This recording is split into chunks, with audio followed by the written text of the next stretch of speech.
ధర్మపురి క్షేత్రం తెలంగాణ రాష్ట్రంలోని జగిత్యాల జిల్లాలో గోదావరి నది తీరాన వెలిసిన అత్యంత ప్రాచీనమైన మరియు పవిత్రమైన పుణ్యక్షేత్రం. దీన్ని దక్షిణ కాశీ అని కూడా పిలుస్తారు. ఈ క్షేత్రం యొక్క విశిష్టత వివరంగా కింద తెలుసుకుందాం. యోగ నరసింహస్వామి క్షేత్రం ధర్మపురి ప్రధానంగా నరసింహస్వామి క్షేత్రం. ఇక్కడ స్వామివారు యోగముద్రలో కొలువై ఉండటం అత్యంత విషయం. సాధారణంగా నరసింహస్వామి ఉగ్ర రూపంలో ఉంటారు, కానీ ఇక్కడ ప్రశాంత మదనంతో యోగ స్థితిలో కనిపిస్తారు. అందుకే దీన్ని యోగ నరసింహస్వామి క్షేత్రం అంటారు.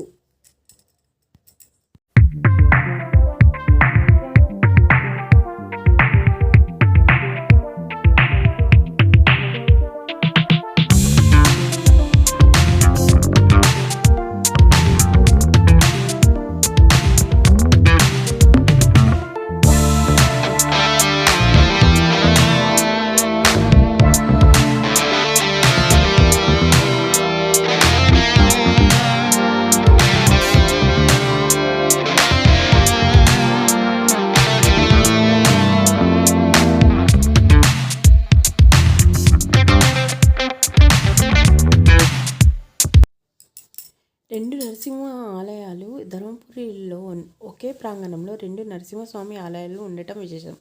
పాత నరసింహస్వామి యోగ నరసింహస్వామి, ఇది అత్యంత పురాతనమైనది. కొత్త నరసింహస్వామి ఉగ్ర నరసింహస్వామి. దీనిని సుమారు 1000 ఏళ్ల క్రితం పునఃప్రతిష్ఠించారు. క్షేత్రపాలకుడు యమధర్మరాజు. భారతదేశంలో యమధర్మరాజు ఆలయం ఉన్న అతి కొద్ది క్షేత్రాల్లో ధర్మపురి ఒకటి. ఇక్కడ వచ్చే భక్తులు ముందుగా యముడికి దర్శించుకుని తర్వాత నరసింహస్వామిని దర్శించుకుంటారు. దీనివల్ల నరక బాధలు తప్పుతాయని భక్తుల నమ్మకం. ఇక యమగండ దీపాలు కూడా వెలిగిస్తారు.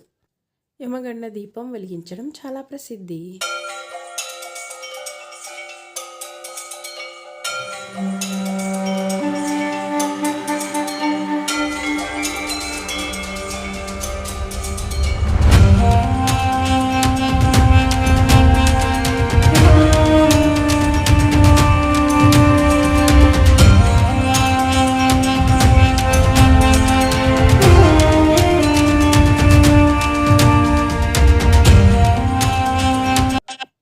దక్షిణవాహిని గోదావరి. ఇక్కడ గోదావరి నది ఉత్తరం నుండి దక్షిణం వైపు ప్రవహిస్తుంది.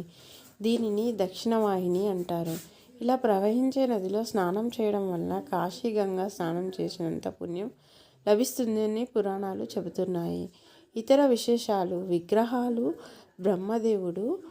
లోకంలో బ్రహ్మదేవుడి ఆలయం తక్కువ, కానీ ఇక్కడ బ్రహ్మదేవుని విగ్రహం కూడా ఉంటుంది. ధన్వంతరి. ఆయుర్వేద అధిపతి అయిన ధన్వంతరి స్వామి ఆలయం ఇక్కడ ఉంది. ఆరోగ్య సమస్య.